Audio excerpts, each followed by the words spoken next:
เริ่มเอาเลยบ่ให้เว้ายุบปอกกระไหล่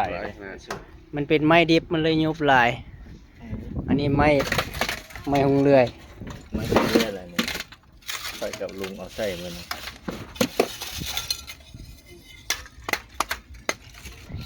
เป็นรุ่นหัวลากเนาะลากจูงเกินที่มีล้อให้เป็นทอนใหญ่เนาะทุบปุ้งนุ๊เป็นทานเบิดอยู่ว่าเป็นทางในเป็นไม้อยู่ประจัก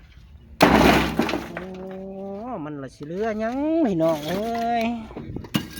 ไม่ดิบได้นี่ไม่ตายแล้ว ไม่วิกดิบเป็นเต่า 4,500 ลิตรสามารถลากจูงเกินที่ได้เนาะเดี๋ยวมาฟังเสียงทานอันนี้เป็นทานเนาะ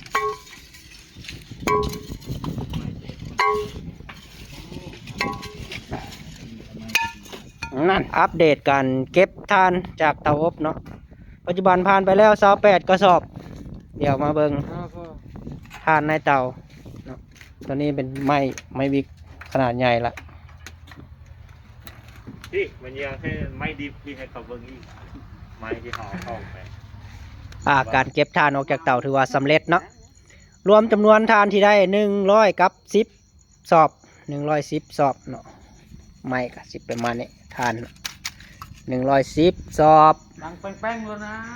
หอบหน้ายัดไม่ละเอียดจะเอา100ซาว เผาหนึ่งครั้งได้100กับ10สอบได้น้ำส้มควันไม้เนาะตุกละลิตรครึ่งนี่ทั้งเบิด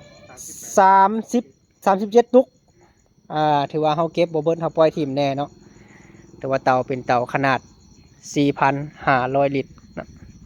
เป็นรุ่นติดล้อลากเคลื่อนที่สบายเลยใช้เวลาเก็บ3 ชั่วโมงถือว่าสำเร็จ